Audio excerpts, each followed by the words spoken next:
ಪಾಲ್ಗಾಮ್ನಲ್ಲಿ ನಡೆದ ಪೈಶಾಚಿಕ ಕೃತ್ಯವನ್ನ ಇಡೀ ಜಗತ್ತು, ಜಾತಿ, ಧರ್ಮ, ಭಾಷೆ, ದೇಶಗಳ ಗಡಿ ಮೀರಿ ಎಲ್ಲರೂ ಖಂಡಿಸಬೇಕು ಮತ್ತು ಜಾಗತಿಕವಾಗಿ ಉಗ್ರರನ್ನ ಬೇರು ಸಮೇತ ಕಿತ್ತು ಹಾಕುವ ಪ್ರಾಮಾಣಿಕ ಪ್ರಯತ್ನ ನಡೆಸಬೇಕು ಎಂದು ಬಿಜೆಪಿ ಮುಖಂಡ ಸಿಗಲ್ ರಾಮಚಂದ್ರಗೌಡ ಆಗ್ರಹಿಸಿದ್ದಾರೆ. ಸುದ್ದಿಗಾರರೊಂದಿಗೆ ಮಾತನಾಡಿ, ಜಮ್ಮು ಮತ್ತು ಕಾಶ್ಮೀರದಲ್ಲಿ ಪ್ರವಾಸಿ ಹಿಂದೂಗಳನ್ನ ಹುಡುಕಿ ಗುಂಡಿಕ್ಕಿ ಕೊಂದದ್ದು ಕೇವಲ ಉಗ್ರವಾದವಲ್ಲ, ಬದಲಿಗೆ ಹಿಂದೂಗಳನ್ನೇ ಗುರಿಯಾಗಿಸಿಕೊಂಡು ನಡೆದ ಹೇಯ ಪೈಶಾಚಿಕ ಕೃತ್ಯ ಇದಾಗಿದೆ ಎಂದರು.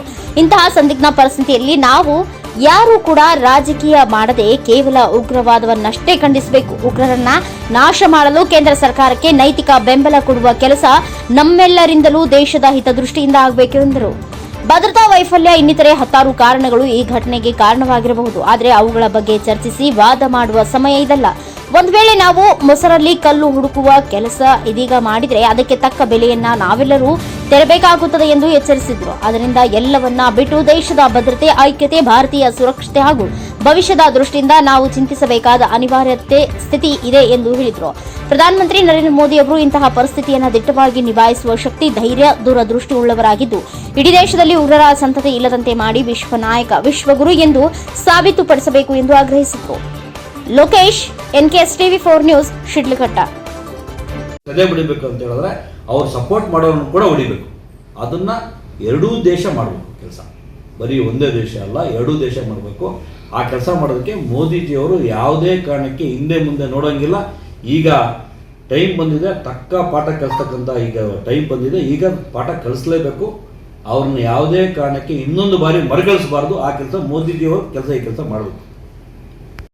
ಇಂಥ ಒಂದು ಘಟನೆ ನಡೀರ್ತಕ್ಕಂಥ, ಉಗ್ರರನ್ನ ಬೆಳೆಸ್ತಕ್ಕಂಥ ದೇಶ, ಕಾಪಾಡ್ತಕ್ಕಂಥ ದೇಶ, ಆ ದೇಶದಲ್ಲಿ ಉಗ್ರರನ್ನ ಸಾಕಿರೋರಿಗೆ ಇವತ್ತು ನಮ್ಮ ಸಿದ್ದರಾಮಯ್ಯನವರು ಪಾಕಿಸ್ತಾನದ ಮೇಲೆ ಯುದ್ಧ ಮಾಡಬಾರ್ದು, ಅವಶ್ಯಕತೆ ಇಲ್ಲ ಅಂತ ಹೇಳ್ತಕ್ಕಂಥ ಮಾತನ್ನು ಕೇಳಿ ಇವತ್ತು ತಮ್ಮನ್ನೆಲ್ಲ ಕರೆದು ಮಾತಾಡಬೇಕು ಅನ್ನಿಸ್ತು ಇವತ್ತು ಈ ಟೈಮಲ್ಲಿ.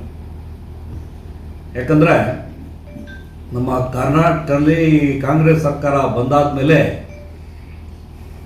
ಮುಸಲ್ಮಾನರಿಗೆ ಆತಿಥ್ಯ ಕೊಟ್ಟು ಜಾತಿ ಒಡೆದು ಸರ್ಕಾರ ಉಳಿಸ್ಕೊಳ್ಳೋದಕ್ಕೆ, ಬೆಳೆಸೋದಕ್ಕೆ ಮಾಡ್ತಕ್ಕಂಥ ಸಿದ್ದರಾಮಯ್ಯನವರು ಓಲೈಕೆ ಮಾಡ್ತಕ್ಕಂಥದ್ದು ಏನು ಆಶ್ಚರ್ಯ ಇಲ್ಲ, ಎಲ್ಲರಿಗೂ ಗೊತ್ತಿರೋದೆ. ಆದರೆ ಪಾಕಿಸ್ತಾನದಲ್ಲಿ ಇರ್ತಕ್ಕಂಥ ಮುಸಲ್ಮಾನರ ಮೇಲೆ ಇಷ್ಟೊಂದು ಆಸೆ ಇಟ್ಕೊಂಡಿರ್ತಕ್ಕಂಥವರು ಈ ದೇಶದಲ್ಲಿ ಇರ್ತಕ್ಕಂಥ ಯೋಗ್ಯತೆ ಅವ್ರಿಗಿಲ್ಲ. ರಾಜಕಾರಣವನ್ನೇ ಮಾಡಬೇಕು, ಒಬ್ಬನೇ ಬದುಕಬೇಕು, ನಾನೇ CM ಆಗಿರಬೇಕು ಅಂತ ಹೇಳ್ತಕ್ಕಂಥದ್ದು ಅಮಾನವೀಯ. ಅವರೆಷ್ಟು ಗುಂಡಿಟ್ಟು ಹೊಡೆದಿರ್ತಾರೆ, ಗುಂಡಿಟ್ಟು ಹೊಡೆದಿರ್ತಕ್ಕಂಥ ಮನಸ್ಥಿತಿ ಏನಿದೆ ಅದೇ ಮನಸ್ಥಿತಿ ಈ ಸಿದ್ದರಾಮಯ್ಯ ಇದ್ದಂಗೆ ಕಾಣಿಸ್ತಾ ಇದೆ ಇವತ್ತು. ಯಾಕಂದರೆ ಆ ಥರ ಮನಸ್ಥಿತಿ ಇಲ್ಲ ಅಂತ ಹೇಳಿದ್ರೆ ಈ ಮಾತು ಹೇಳ್ತಕ್ಕಂಥದ್ದು ಆಗೋದೇ ಇಲ್ಲ. ಅದೇ ಸಿದ್ದರಾಮಯ್ಯನೋ, DK ಶಿವಕುಮಾರೋ, ಜಮೀರ್ ಅಹಮದ್ ಅವರು, ಇನ್ನೊಬ್ಬರು ಯಾರೋ ಒಬ್ಬರಿಗೆ ಕರ್ಕೊಂಡೋಗಿ ಅವ್ರ ಮನೆಯವ್ರನ್ನ ಯಾರಾದರೂ ಹೊಡೆದಿದ್ದಿದ್ರೆ ಈ ಮಾತು ಹೇಳಿದ್ದಿದ್ರೆ ಸಿದ್ದರಾಮಯ್ಯನ ಒಪ್ಕೋಬೋದಾಗಿತ್ತು. ಸತ್ತಿದ್ದವ್ರು ಸತ್ತಾಗಿದೆ, ಮತ್ತೆ ಬರಲ್ಲ, ಏನು ಮಾಡೋಕ್ಕಾಗುತ್ತೆ ಅಂತ ಮಾಡ್ತಾ ಹೇಳ್ತಕ್ಕಂಥದ್ದು ಇವತ್ತು ಇಡೀ ನಮ್ಮ ಭಾರತದಲ್ಲಿರ್ತಕ್ಕಂಥ ಎಲ್ಲ ಒಂದು ನಾಗರಿಕರ ಮೇಲೆ ಆಕ್ರೋಶಕ್ಕೆ ಇವತ್ತು ಅವರು ಒಳಗಾಗ್ತಾ ಇದ್ದಾರೆ.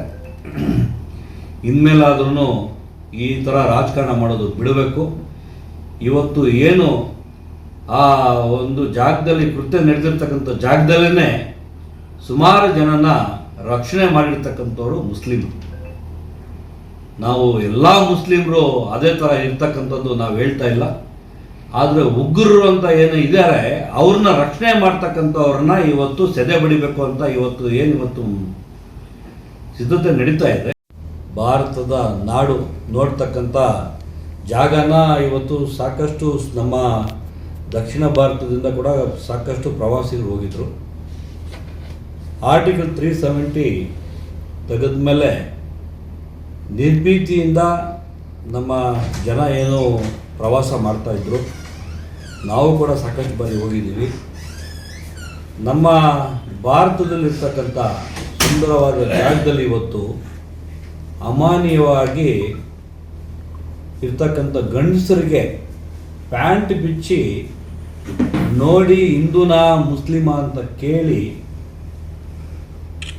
ಒಂದು ಅಮಾನವೀಯವಾಗಿ ಅಷ್ಟೊಂದು ಬಾರಿ ಶೂಟ್ ಮಾಡಿ ಸಾಯಿಸಿರ್ತಕ್ಕಂಥದ್ದು ನರ ಹಂತಕರು ಮಾಡಿರ್ತಕ್ಕಂಥ ಕೃತ್ಯನ ಖಂಡಿಸಿ ಇವತ್ತು ಮೋದಿಜಿಯವರು ಯಾವುದೇ ಕಾರಣಕ್ಕೆ ಕ್ಷಮಿಸೋದಿಲ್ಲ. ಇದನ್ನು ಮತ್ತೆ ಮರಳಿ ಮಾಡ್ತಕ್ಕಂಥ ಜನನ ಎಲ್ಲೇ ಇರಲಿ ಹುಡುಕಿ ಅವ್ರನ್ನ ಹೊಡಿತೀವಿ ಅಂತ ಶಬ್ದ ಮಾಡಿ ಇವತ್ತು ಸಾಕಷ್ಟು ಸಿದ್ಧತೆಗಳನ್ನು ಮಾಡ್ಕೊತಾ ಇದ್ದಾರೆ. ಸಿದ್ಧತೆಗಳನ್ನು ಮಾಡಿಕೊಂಡು ಕಾರ್ಯಕ್ರಮ ಯಶಸ್ವಿಯಾಗಿ ಮಾಡಬೇಕಂತ ಸಿದ್ಧತೆ ಎಲ್ಲ ನಡೆದಿತ್ತು. ಈಗ ನಮ್ಮ ಭಾರತದ ಗಡಿ ಭಾಗ ಜಮ್ಮು ಕಾಶ್ಮೀರ ಗಡಿಯಲ್ಲಿ ಏನು ಇವತ್ತು ಕೃತ್ಯಗಳು ನಡೆದಿದೆ, ಆ ಒಂದು ಕೃತ್ಯಗಳಿಗೆ ಖಂಡಿಸಿ ನಾವಿವತ್ತು ಈ ಒಂದು ಜನಾಕ್ರೋಶ ಕಾರ್ಯಕ್ರಮ ರದ್ದುಗೊಳಿಸಿ ಇಡೀ ದೇಶ ಇವತ್ತು ಇಡೀ ಪ್ರಪಂಚ ಬೆಚ್ಚಿ ಬೀಳ್ತಕ್ಕಂಥ ಸಂಘಟನೆ ನಡೆದಿದೆ. ಈ ಕೃತ್ಯ ಅಷ್ಟು ದೊಡ್ಡ ಮಟ್ಟಕ್ಕೆ ಮಾಡಿರ್ತಕ್ಕಂಥ ಜಾತಿ ಹೆಸರಲ್ಲಿ ಅವನು ಇಟ್ಕೋಬಾರ್ದು ಅಂತ ಇರ್ತಕ್ಕಂಥ ಭಾರತ ದೇಶದಲ್ಲಿ ಮುಸಲ್ಮಾನರಿಗೆ ಸಾಕಷ್ಟು ಆದ್ಯತೆ ಕೊಟ್ಟು, ಸರ್ಕಾರದಲ್ಲಿ ಕೂಡ ಆದ್ಯತೆಗಳು ಕೊಟ್ಟು, ಮೋದಿಜಿಯವರು ಕೂಡ ಅವ್ರಿಗೆ ಆದ್ಯತೆ ಕೊಟ್ಟು ಬೆಳೆಸ್ತಾ ಇರ್ತಕ್ಕಂಥ ನಮ್ಮ ದೇಶ.